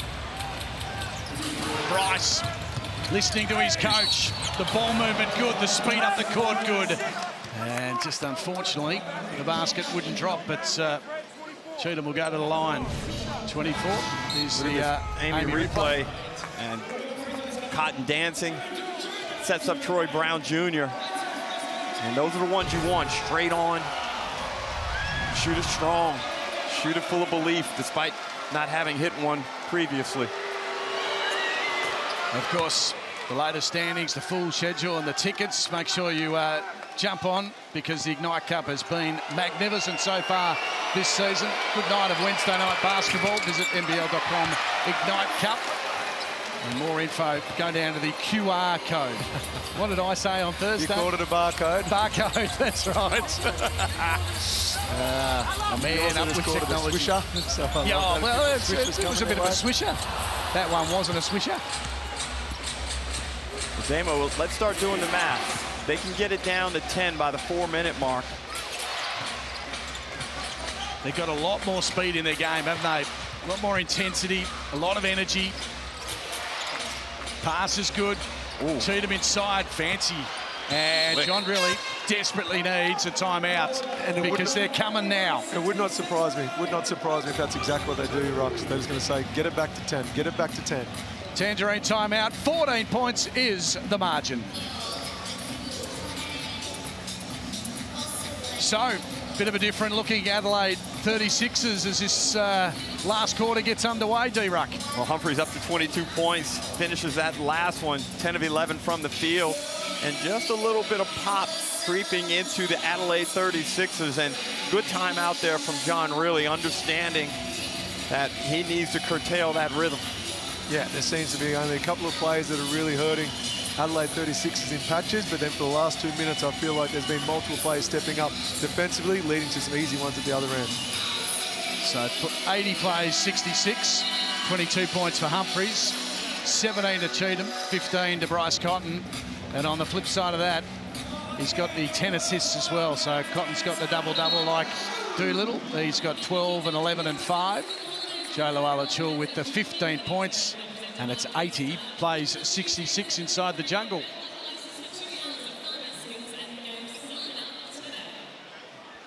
Good game from Bryce Cotton. 15 points and 10 assists. Just needs to continue that bit of brilliance and have a little bit of Cotton time.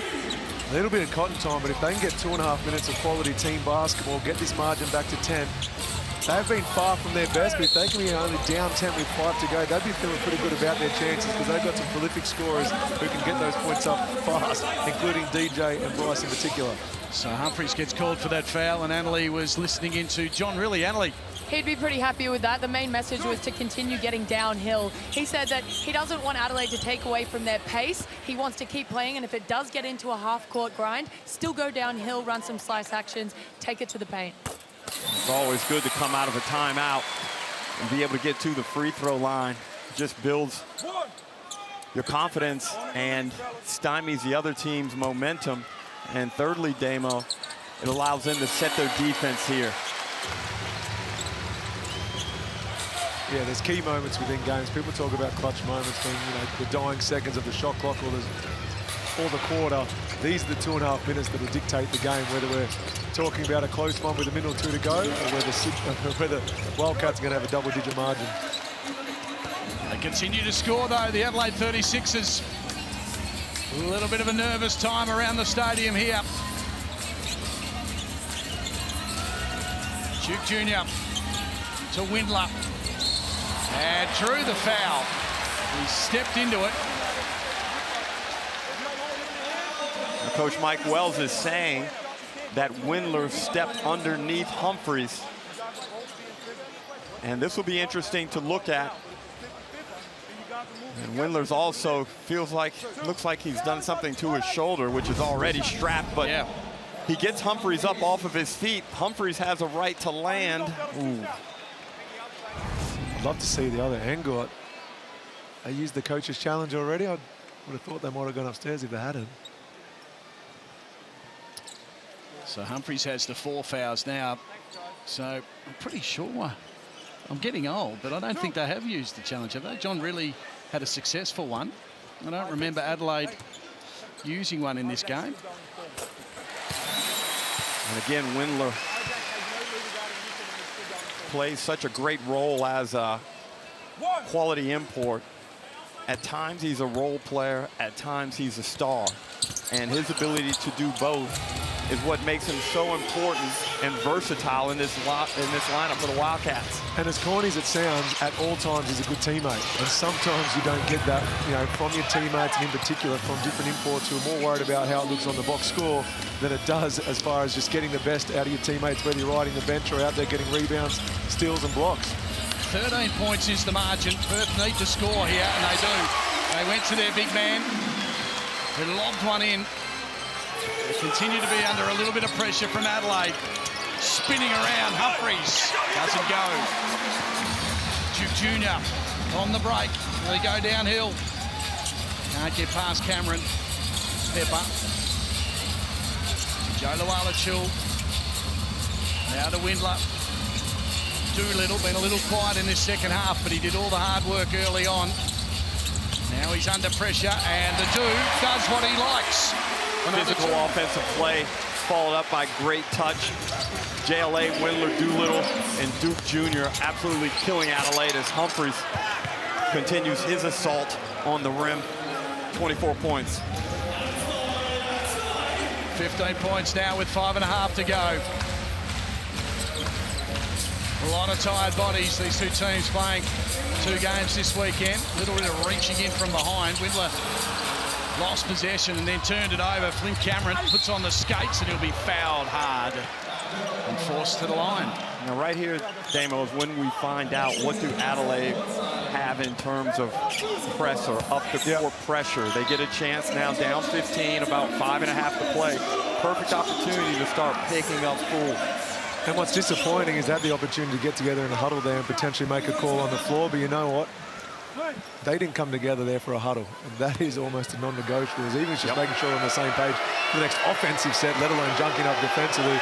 So that there was disappointing, but no one took initiative to say, hey, fellas, we're right in this. We're going to play whatever it might be. And even if you're not talking scheme-type stuff, you can be juicing each other up, hyping each other up. Guys, we still got a chance in this game. Let's go. A couple of stops, a couple of Bryce buckets. Anything can get us back into this game. Anything positive. 2 for 2. Clint Cameron. 5 remaining in this game. The return of Bryce Cotton to Perth.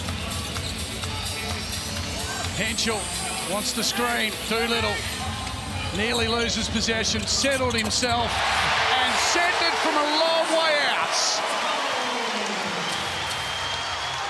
But you know what, Ruck? None of that matters what we spoke about. If Doolittle keeps doing Doolittle things. Here's another pass. Humphries with more points. He's got 26 to his name now. Doolittle has 17 with the 11 boards and 5 assists. Aquera sends it back to his point guard. They're going to Doolittle again. DJ nervous, sneaking in underneath was Pepper, rebounded by Aquera. And he's having a heck of a season as a backup to Joe Luala-Chul. He's coming off the bench. He's giving him 8 points on 4-4 shooting. He's got 6 rebounds. And Adelaide head coach Mike Wells has seen enough. His defense is just getting torn to shreds. I gotta just make my Absolutely, here we go. Right? We'll listen in. Mike Wells, of course, in charge of this team. A lot of big recruits over the off-season. And they've started this year superbly.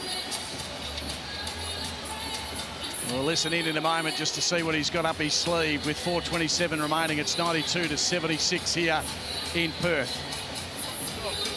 Hey, so, I mean, all the rolls and shit are great, but we gotta have fucking threes and we ain't coming back.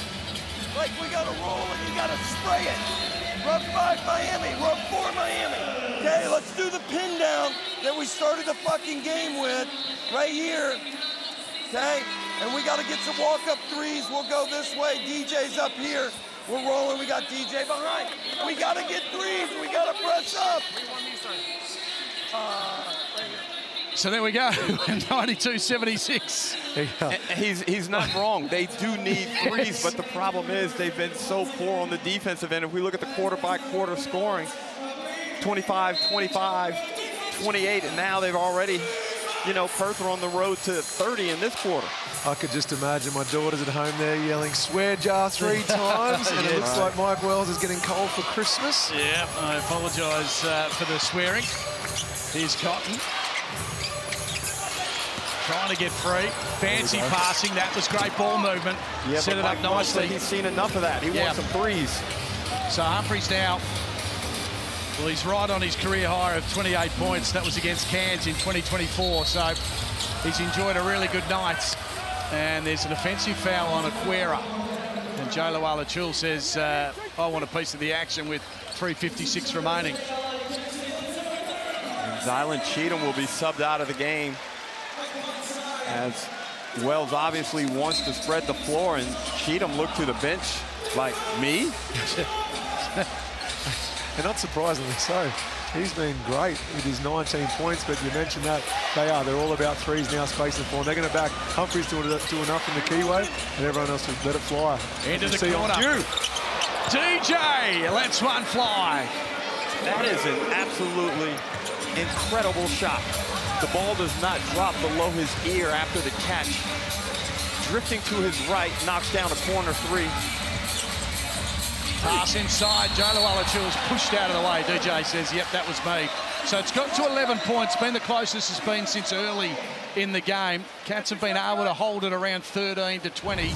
Now, a few nervous times, and a man that's not great. Look at that. From the foul line as DJ drops that 3 in the corner. He's right on the edge of that corner. That's an incredible talent. And anyone who follows the Boomers, Joe Ingles, that's who that reminds me of, is does not need to dip the shot, just catch and let it fly. So LA was really short on that first free throw attempt. And he gets the second, 1 of 2. Cats need to stop the momentum. Adelaide need to score. Reaching in was Duke Jr. He stayed out of serious foul trouble in this second half. He had 3 early as Isaac sends it up. And White can't make it go. Nearly a steal. The double team will come. There's good pressure. Duke Jr. says, I'll settle it down. And I love this about the Wildcats in the past 2 games. Their organization on the offensive end has been superb. Doolittle will just spin around. Can't make that go. So loose ball. Flynn Cameron off to the races. Just has to take on all in front of him. And he draws a foul.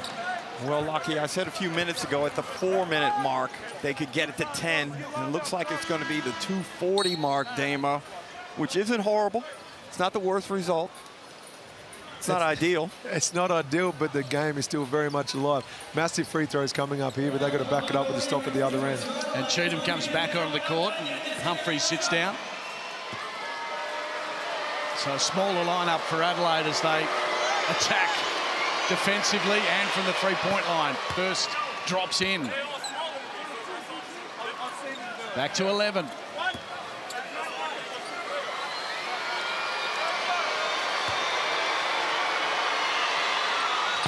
And a second as well.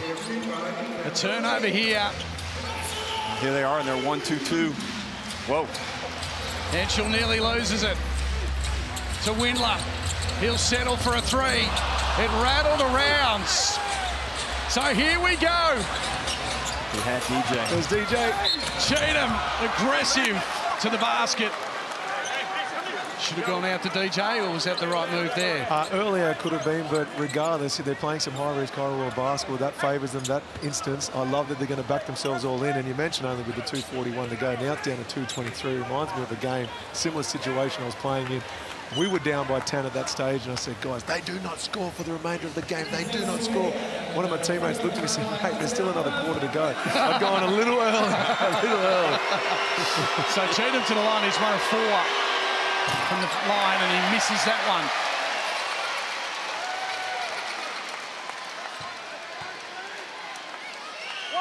He always call for perfect basketball with 2:23 remaining.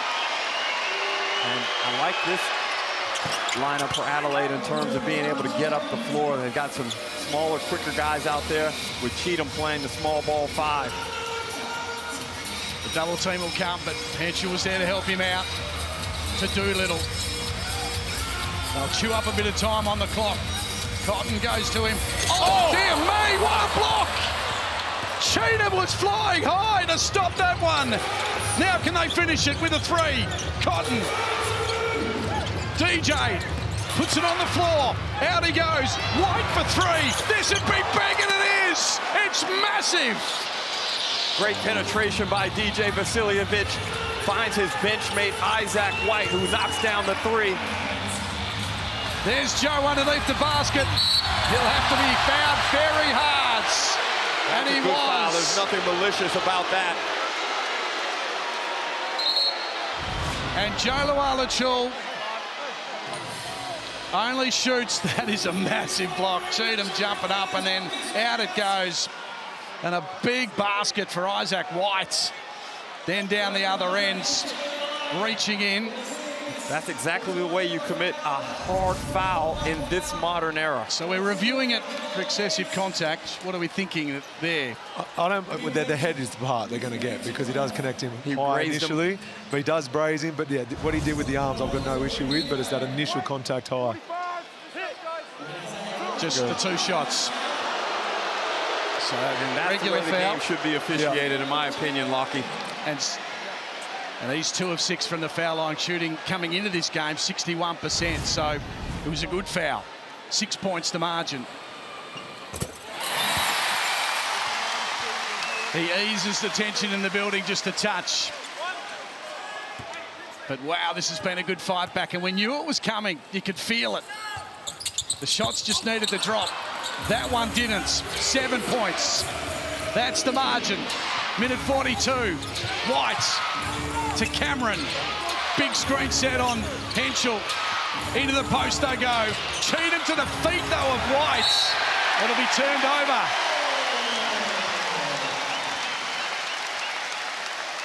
I'm not sure I love the cut there by White. The pass was bad, but with the mismatch there, open the floor up, allow Cheatham to create a bigger advantage.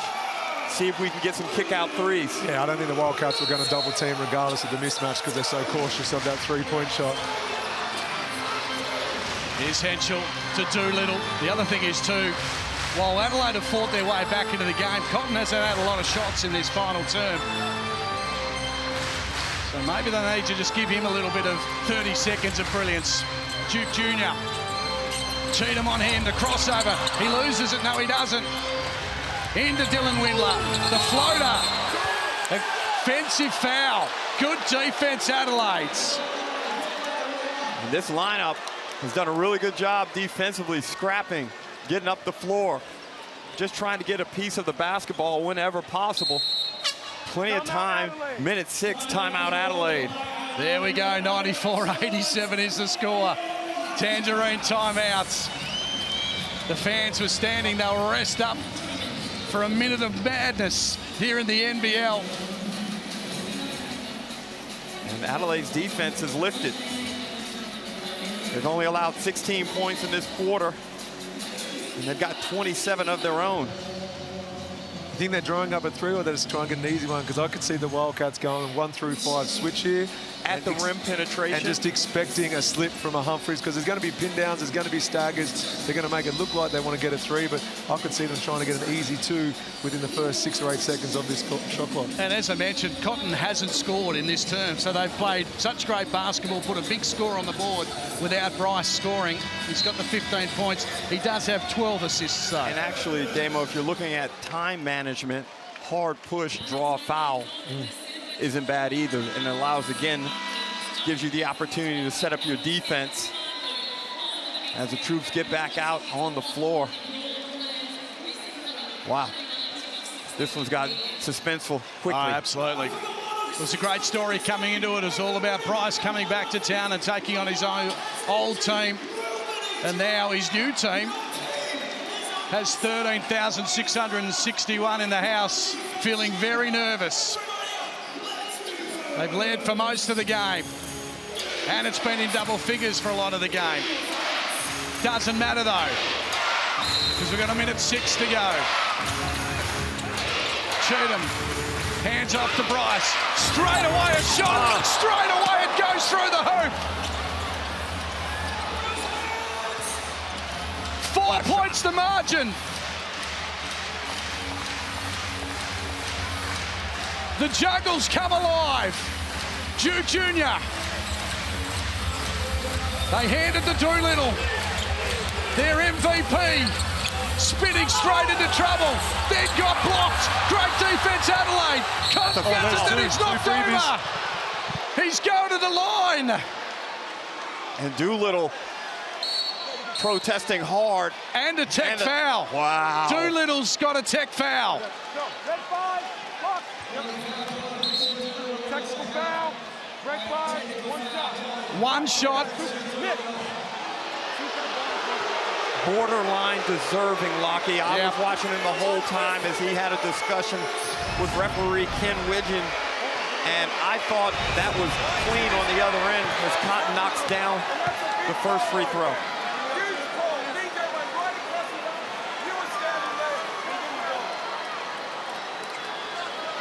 A little bit of advice from John Relly. As Cotton, again, goes back to the line. This is amazing. It's now a 2, and he's got another one. They were down by 20. And all they need is to defend, and they will get an opportunity to walk out of here with the victory. And I wouldn't be surprised if John really goes with a timeout to get his troops settled. He's got 2 left.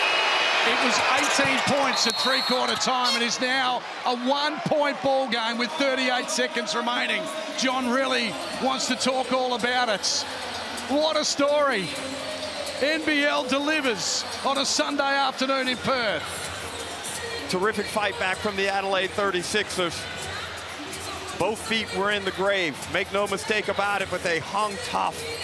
Got enough productivity from some other guys we talked about. Flynn Cameron, Isaac White, DJ's knocked down a big shot, and they've been able to rise up on the defensive end in the final 3 minutes to put themselves in this position, Damo. The bench guys created the energy. Now the stars are trying to take care of the rest. Bryce Cotton scoring the last 6 points for the Adelaide 36ers, and he's just quietly gotten up to 21 points, 12 assists, and the 3 steals.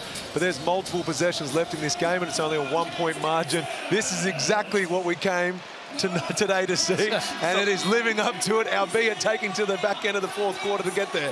From the Perth Wildcats point of view, coming out of this timeout, Damo, what are you looking for? Are you going early, or are you just trying to get your best shot? Best shot. I don't care. I'm just trying to get the best shot possible. And Christian Doolittle, upon watching a replay, you know, TJ Vasiljevic comes down on his arm, but you've got to know time and score. And at that moment, you cannot let your emotions get the better of you. Annalie listened in to Mike Wells. The message was clear. It was no threes and do not foul. And then after that, he said, even if there's a rebound coming away, just tip it.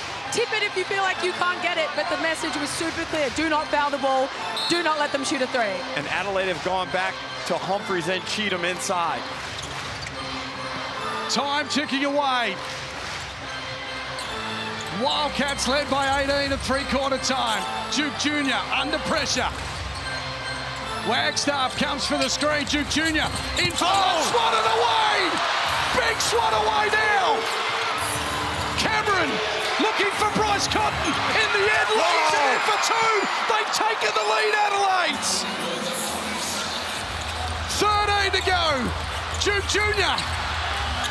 out towards Wagstaff. Doolittle, 6 on the clock. Going for the win, sends it from 3. It doesn't go. Adelaide have won it. They have stalled their way back in and stolen the game. One of the truly great performances of NBL 26, a tremendous comeback by the Adelaide 36ers, showing all types of resilience, perseverance, all the attributes you need to be able to come in here and defeat the Perth Wildcats. Wow. Bryce Cotton's return game has been historic. Adelaide pumped up. At one stage in the game, they were down by 20. At three-quarter time, they were down by 18. And they have won the game by 1 point. Tremendous finish there by Flynn Cameron. Looking for Bryce Cotton. Everyone expecting the ball to go to Cotton. Cameron realized the vulnerability in the defense, penetrates to the bucket. We see Duke with a great block there. Look at the timing by Humphreys. Dear me. Not to commit the goaltend. Vasiljevic does a great job in getting it to Cameron. He fakes the handoff to Cotton. What a finish for his 7th and 8th points to win the game for the 36ers. Let's go to Adelaide with one of the stars of the game, Bryce Cotton. Bryce, that was an unreal game. You're the Foot Locker player of the game.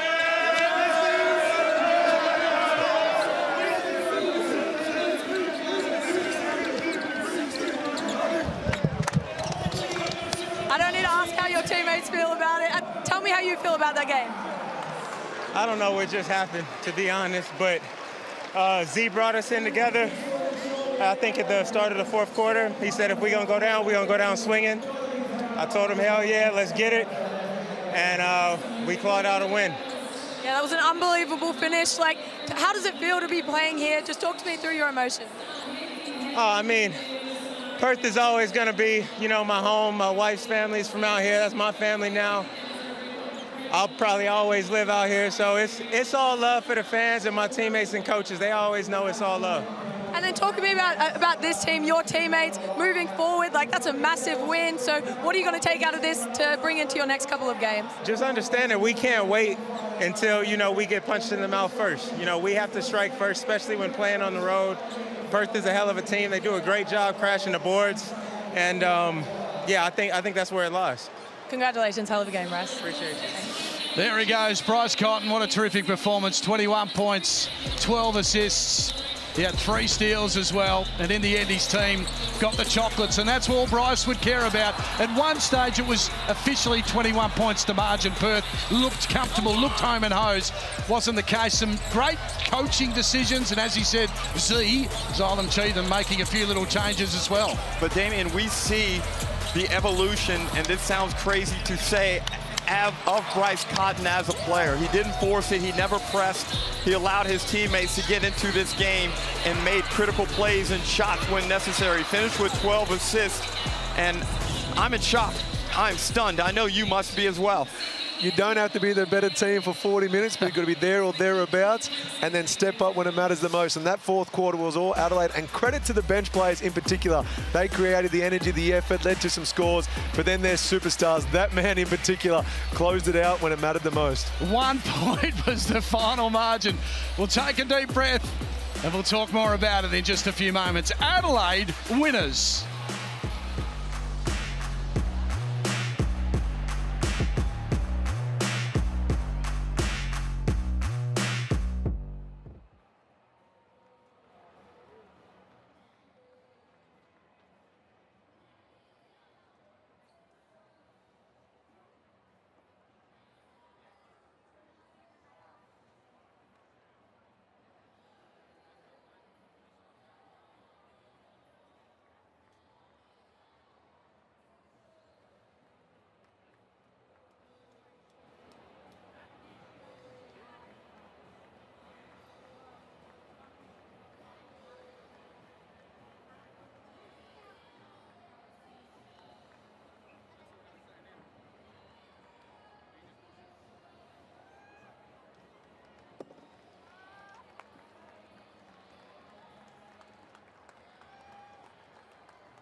An incredible game of NBL basketball. A 19-2 run saw the Adelaide 36ers steal a game by 1 point. Courageous performance for their new star in Bryce Cotton, and the Cats look absolutely devastated. They don't know what went on. Well, look at those scenes there. This is what it means to all of his teammates. This isn't just about Bryce. His teammates would have been feeling the pressure. The guy they've fallen in love with this season was under. But if you look at the numbers, obviously they started to equal out some of the rebounds. They were down at halftime. They kept that at around the same margin. But those assists, they just kept working for each other, And in the end, they stayed close enough and then showed that they were good enough. But that run in the fourth quarter to close out the game, and then Flynn Cameron, you got Bryce Cotton charging towards the ball to do a fake handoff. The seas parted in for a layup. There's not many players in the league who'd say, nah, B, jump on my coattails this time. I've got you here. So Bryce Cotton, let's talk about him because he is the story of the game. Humphries was superb with a career-high 28 points. Cheatham was terrific as well. A couple of big blocks at the end of the game. But Bryce finished with 21. Didn't need 40 points, but the 12 assists, he'd never had that as a Wildcat at RAC Arena. So a little bit of history for him as well. Yeah, he's playing tremendous basketball, and today was another balanced performance. He made shots when needed, and it started off in a terrific way. The Perth Wildcats honored him the way he should have, brought tears to his eyes. But once the game started, he got it going early, but I thought the Wildcats had the better of him in quarters 2 and 3, despite him finding his teammates for assists and continuing to play solid basketball. But in the fourth, things really turned around, and in essence, again, he comes in and rips the heart out of the Wildcats faithful, and this is a game Perth had, and guess what? Adelaide's now on top of the ladder. Yep, let's have a look at the ladder because it is really important, and they sit right there. That was the theory at the start of the game. The mission was to jump over the top of United, and they did it. I don't even know what to say. I'm speechless, but credit to Adelaide. They stayed close enough, even when they were copying a few punches early, even though they were down 20. In the end, different players stepped up in the moments that mattered. Well, they got it going on the defensive end, and we said that had to be the case. They found a combination. They get the W. They certainly do. Terrific game of basketball, and Adelaide thoroughly deserved the win. They fought their way back into it. It was 95-94. Adelaide winners for Bryce Cotton on his big day here inside the jungle.